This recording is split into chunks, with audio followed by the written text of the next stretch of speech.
Olá pessoal, vamos dar continuidade às aulas sobre compartimentos de líquidos orgânicos no curso de Fisiologia para alunos do técnico de enfermagem, extensível a todos os cursos técnicos da área de saúde. Na nossa primeira videoaula sobre compartimentos de líquidos orgânicos, vimos como eles se distribuem entre os compartimentos intracelular e extracelular e entre o meio intersticial e meio intravascular. Vimos também o percentual, isso corresponde em relação ao peso, e como isso varia de acordo com a idade, gênero e estado atual.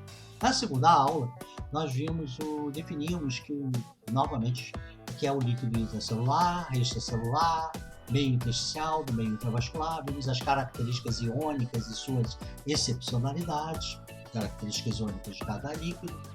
Depois, nós partimos para o líquido transcelular. Temos vários exemplos, temos as características dele, sua relação em termos de origem, absorção e percentual com o líquido intravascular. E por fim, nós vimos a composição iônica dos elementos principais, já que estamos falando sobre o curso técnico, não curso de graduação nem pós-graduação, em termos iônicos, tanto o aniônico quanto o catiônico, no líquido intracelular das células em repouso, no líquido extracelular e também em volta de células em repouso e o que predomina no vaso, no intestino. Bem, agora na nossa terceira aula do compartimento de líquido orgânico, a sétima do curso de Fisiologia, vamos dar continuidade. E o que nós vamos falar aí do compartimento de líquido orgânico que ainda não foi comentado? Vamos discutir o balanço hídrico.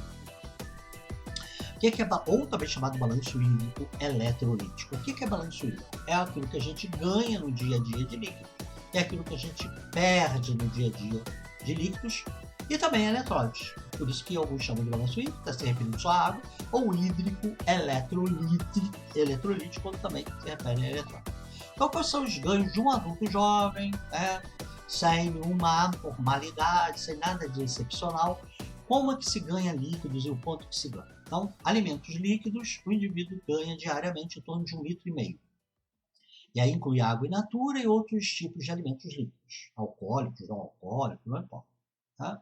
É 1,5 litros, em média. Às vezes um pouco mais, às vezes um pouco menos, estamos falando de adulto.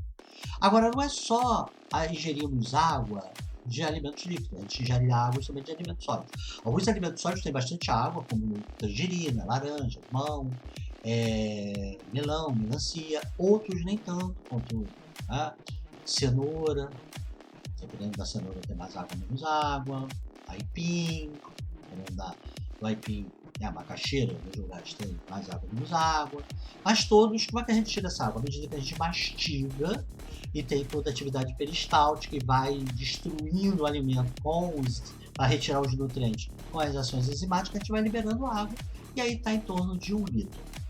Então, de ingesta entre líquidos e sólidos, a gente consegue em torno de 2,5 litros. Perfeito? E aqui, às vezes só recebemos água, no caso dos líquidos, mas às vezes também recebemos eletrólito. É muito difícil a gente não receber eletrólito nenhum, tanto no líquido, principalmente no sólido. Agora, a gente também consegue produzir água, chamada água endógena, que é fruto das reações de oxidação. Não importa o tipo de reação de oxidação que nós temos, ela sempre produz água. E aí varia de 200 a 400 ml num adulto jovem, no gênero masculino, jovem, eutrófico, com atividade metabólica normal, nem em excesso nem em déficit, a gente produz em torno de 200 a 400 ml de água. E essa água endógena é até difícil de se perder. Você perdendo mais, quando você faz um emagrecimento severo e que aumenta muito a atividade metabólica, a gente pode perder mais de 400 e às vezes ela leva até um mês para se perder. E ela é até interessante, a gente vai dizer por quê, porque tem essa dificuldade aí de perder.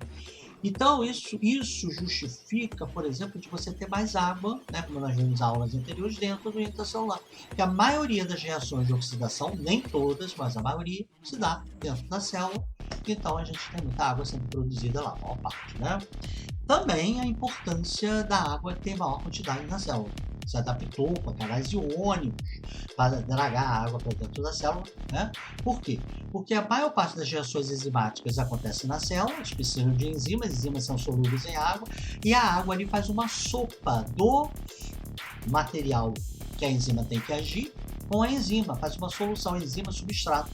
Além disso, muitas reações metabólicas produzem calor. O calor aumenta a atividade da enzima até um dado limite, porque ela pode perder a forma e aí a reação cai. Para que isso não aconteça, a gente perde a água do intracelular para o extra e aí a água que fica resfriada, porque quando perde a água, a gente leva a caloria em excesso. Então ela fica menos quente, dá uma resfriada. Não é que fique fria, mas fica menos quente.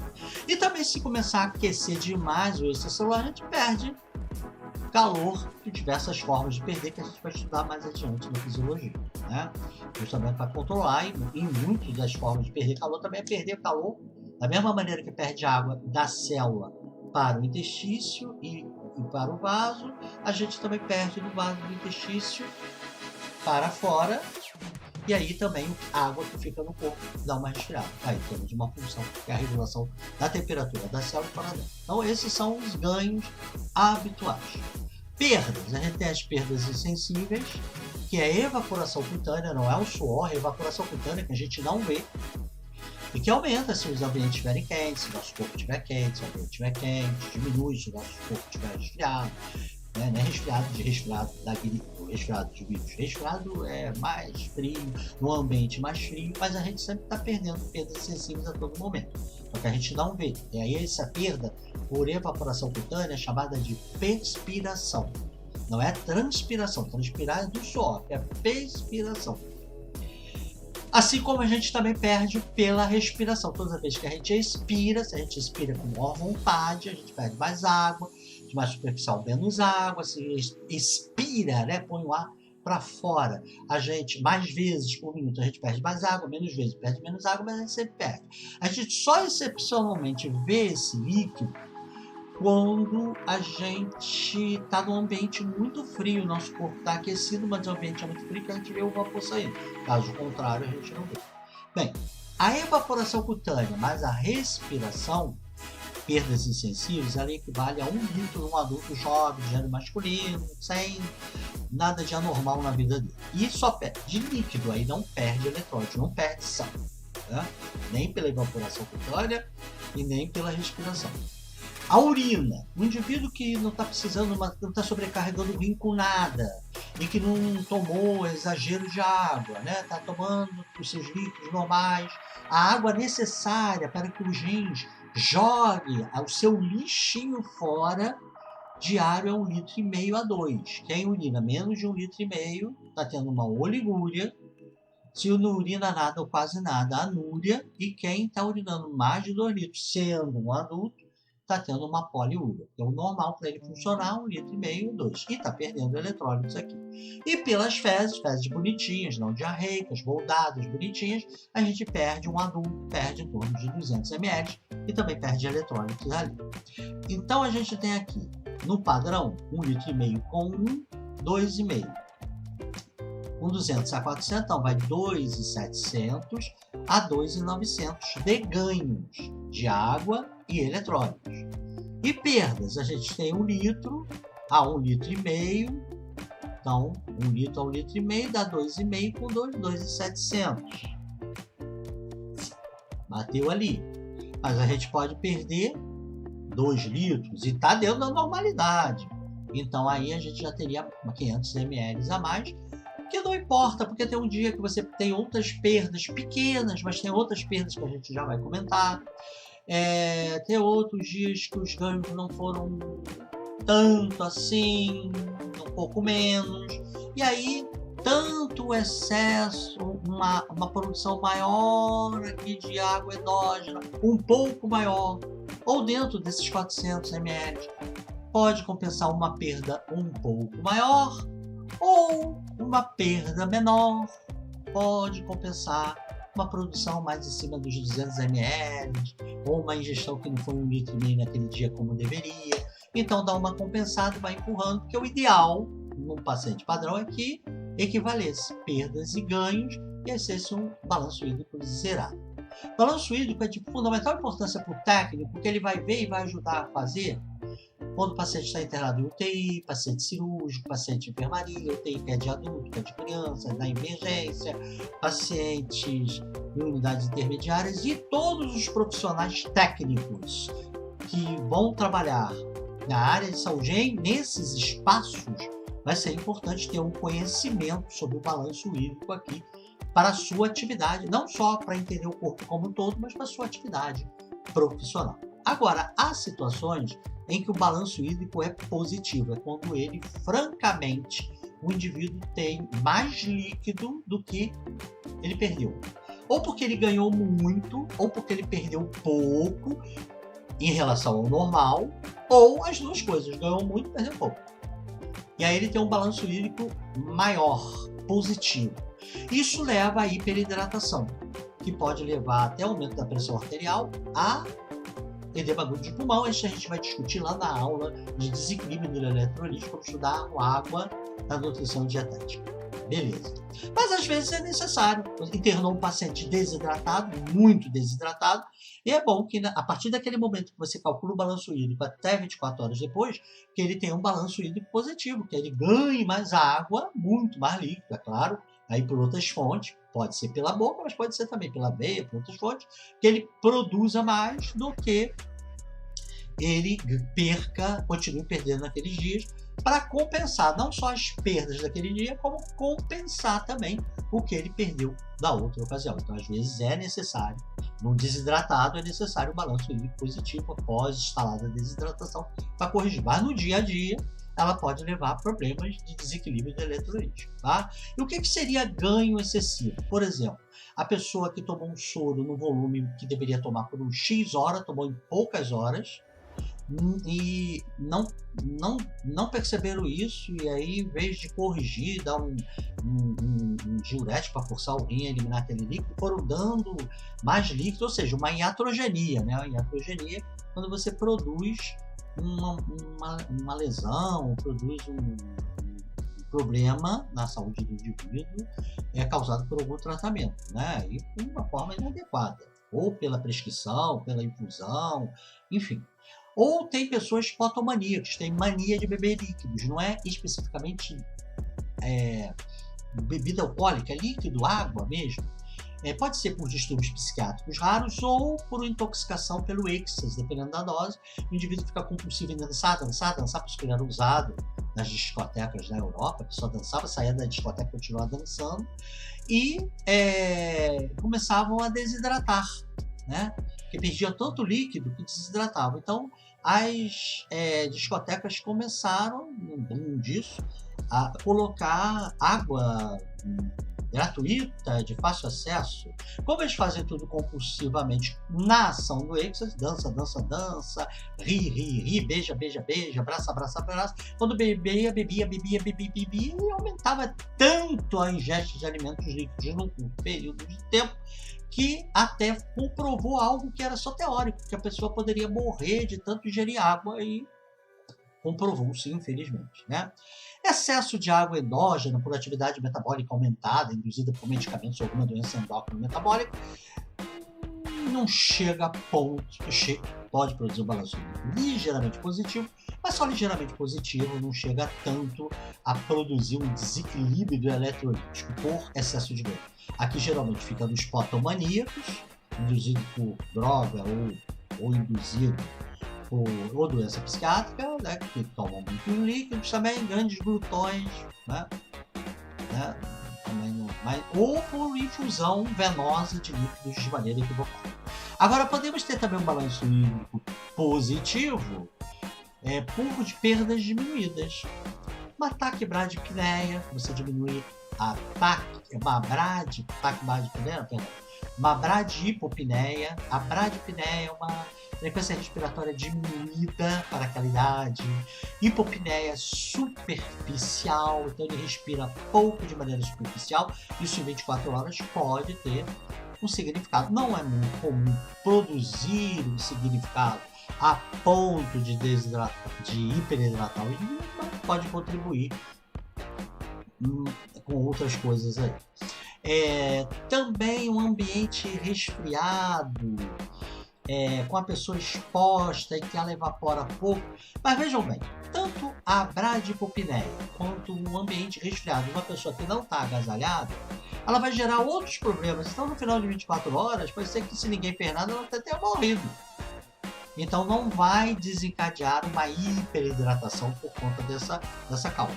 É só teórico, né? Porque se a pessoa for mantida a ponto de hiperidratar, por perdas insensíveis diminuídas, ela teria tido outros problemas mais graves antes de fazer o desequilíbrio do eletrolítico. Agora, ela pode ter uma lesão renal e ter uma oligúria, ela urinar menos de 1,5 litro, sendo ela uma adulta jovem. Ou até uma anúria, não urinar nada ou quase nada. Mas não porque ela esteja desidratada e o rim está segurando. Não porque ela perdeu o sangue, tem uma hemorragia e o rim está segurando. Ela pode estar urinando nada por uma lesão renal, induzida por um medicamento, uma doença, alguma coisa, ou um bebê que nasceu sem rim. Ele tinha o corpo da mãe, drenava os líquidos dele pelo cordão umbilical para a placenta lá para a mãe, mas não produzia urina. E aí, 2, 3 dias depois, vai cair hiperidratado, se não fizer uma correção aqui. E a pessoa que não defeca, constipada, ela tem uma tendência a perder menos de 200 ml, então teria um balanço mais para positivo, mas isso geralmente não defecar não vai gerar menos água nas fezes, vai absorvendo a água daquelas fezes que deveria, então vai ter um balanço hídrico ligeiramente positivo, mas no máximo ligeiramente positivo, porque aumenta aqui a diurese um pouquinho, então compensa, não é tão significativo. O problema é não defecar, e não hiperidratação porque não defecou. Agora, porque na urina, isso pode levar a uma hiperidratação se a gente não mexer nisso daqui.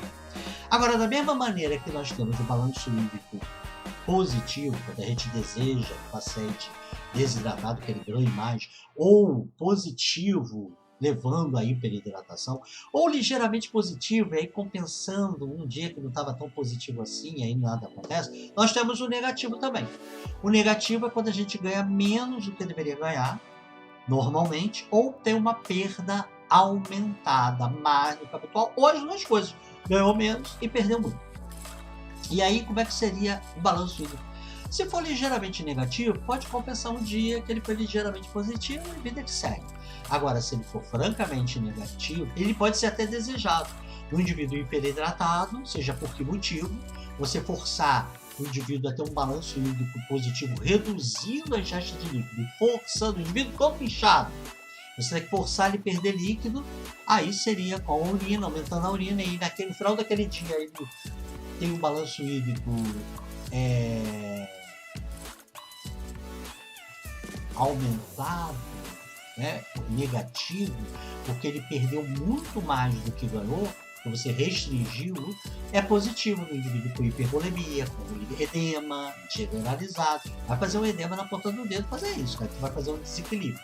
Então, às vezes, ele é desejado, porque ele é pequeno, então compensa o dia que você perdeu uma coisa a mais, perdeu a menos, Da mesma maneira que um positivo leve pode compensar um dia que você perdeu um pouco mais, um negativo leve pode ser compensar um dia que você ganhou um pouquinho a mais. Então, está compensado. Agora, quando ele é francamente negativo e não desejado, ou seja, você ganhou menos, ou perdeu muito, ou os dois, aí ele leva a desidratação. Pode levar uma desidratação leve, que a gente corrige com líquidos orais, ou até desidratação severa, e até prejuízo nas trocas da microcirculação, levando à morte do indivíduo, se não for corrigido a tempo. Então, o balanço hídrico ele deve ser tete a tete. E o que levaria ao balanço hídrico negativo? Ou seja, a ganhos menores. Uma pessoa que não ingere líquidos, que come pouco e não ingere líquido, não repõe. Então, mesmo que a perda seja normal, ele no final do dia, está em dieta zero e ninguém colocou na hidratação venosa. Ou calculou errado, ainda colocou pouco, Diminuição da atividade metabólica para produzir menos de 200 ml, isso não produzirá um balanço hídrico negativo significativa quanto trazer problemas. Aqui a ingesta não compensada é que sim. E perdas insensíveis elevadas, aí sim pode começar até, por exemplo, se a gente tiver uma temperatura corporal a partir de 37,5, a gente perde 1 litro mais 100 só pelo aumento da evaporação cutânea. A cada 1 grau, a partir de 37,5, a gente vai acrescentando 100 só pela evaporação cutânea. Então, 37,5 de média, não é 37,5 numa hora do dia. Você teve altas e baixas de temperatura alta, mas a média do dia foi 37,5, então num dia, além de 1 litro, a gente perdeu 100 ml. Agora, se for 38,5 a média, então já tem 2 graus a mais, então já é 200 ml, além de 1 litro. E também, todas as frequências respiratórias, se a gente teve média, a gente respirou 20, 30, isso com um adulto, 20, 30, 40, a média foi até 20 ciclos por minuto, 1 litro só. Mas a cada 5 incursões respiratórias acima de 20, ou seja, 25,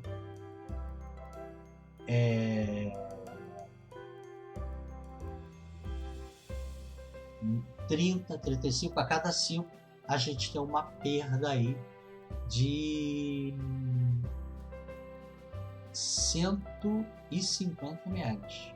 Então, se a gente fizer muita atividade física, ou tivermos uma doença, que durante o dia a média da nossa respiração ficou em 20, beleza, é isso aí. Agora, se ela foi 25, então a gente perdeu, além de 1 litro, 150. Se ela foi 30, então foi 1 litro, mais 150 do 25, mais 150 do 30. Veja bem, não é que o momento eu respirei 60, mas a média foi 60? Não, a média foi 30. Então eu já perdi 300 além de 1 litro. Se isso não for compensado, tá, a gente vai desidratar. Beleza? E quando está muito quente, a gente aumenta a temperatura corporal. Estava tão quente que o indivíduo teve uma insolação e aumentou a temperatura corporal. Aí aumentou a temperatura corporal, aumentou a cada 1 grau, a partir de 37,5, a pessoa perdeu 100, e se isso fez ela aumentar a frequência respiratória, e a média do dia ficou acima do 20, a cada 5 incursões respiratórias por minuto, a partir de 20, a gente perdeu mais 150. Então, perdas excessivas, enquanto que para fazer o balanço hídrico positivo, ela dificilmente produzirá, para produzir o balanço hídrico negativo, nem sempre, se não ficar atento. Agora aqui, tanto na evaporação cutânea quanto na perda respiratória, só a perda de líquido, não a perda eletrolítica.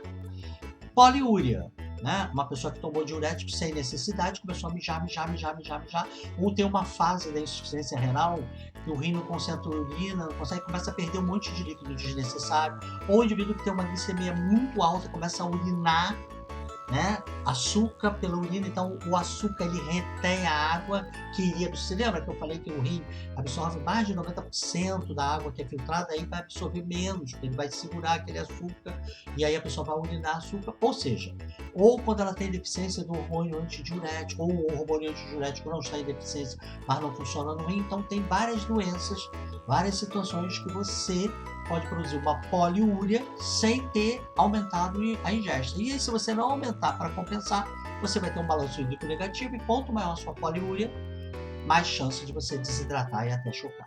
E diarreia. Enquanto que o não defecar não contribui tanto como o balanço hídrico positivo, o defecar líquido em grande volume, em várias vezes por dia, pode sim causar um balanço hídrico negativo se isso daqui não for compensado com ingesta de líquidos orais, às vezes parenterais, então pode levar a desidratação e desidratação no chão. Agora, além disso, nós podemos ter balanços hídricos negativos por perdas anormais, mas não das nossas perdas habituais. Por exemplo, uma sudorese intensa perde água e eletrólitos. Todos aqui perdem água e eletrólitos, mesmo as perdas excessivas, a urina, as fezes, mesmo perdas excessivas. Mas quando você tem, não importa o motivo, uma situação que você faz uma sudorese intensa, de você molhar a roupa, você pode perder aí uma quantidade, 500 ml de líquido só pela sudorese intensa, aquela de encharcar a roupa, né? Se for de uma doença como a malária, que tem pacientes que além de encharcar a roupa toda, encharca até a roupa da cama, de você torcer e cair, pode chegar a 1 litro. Não é de perdas insensíveis, é de suor, perda de sal, inclusive.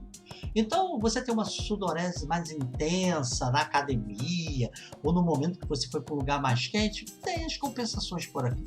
Agora, uma sudorese intensa a ponto de molhar a roupa toda, você pode perder muito, e que se não compensar ingerindo coisas além do habitual, você pode desidratar e perder também eletrólitos. Outra coisa é sonda. Você foi passado sonda no paciente, ele drenou o suco digestivo, ou ele vomitou, ou ele tem uma fístula drenando secreção biliar, ou secreção pancreática. Então são secreções que a maior parte iriam ser reabsorvidas, esses três celulares. E saindo, se você não repor por uma hidratação venosa, a água e os eletrólitos, não é só a água, você não vai repor a água, beleza, os eletrólitos vão ser perdidos. Você também vai ter um balanço hídrico negativo e vai perder. Então, o balanço hídrico negativo ele pode ser por uma deficiência de ganhos, um excesso de perdas, mas não só as perdas normais, pode ser também por perdas anormais, né? De perdas anormais nas perdas habituais, melhor dizendo assim, ou por perdas anormais mesmo, perdas que não são habituais, como vômito, sudorese excessiva, fístulas biliares, pancreáticas, intestinais, onde a sondagem gástrica quando não há a reposição adequada. Tá? Beleza aí para vocês? Bem, esta é a terceira aula do compartimento de líquidos orgânicos. Na próxima aula, a gente pretendia nessa falar sobre a troca capilar, mas vai ficar muito pesada, então vamos deixar para a próxima aula falar sobre troca capilar e, em seguida, edemas. Beleza, pessoal? Então, vamos lá aos edemas e troca capilares nas nossas, provavelmente, última aula de compartimento de líquidos orgânicos. Até lá, aguardo vocês.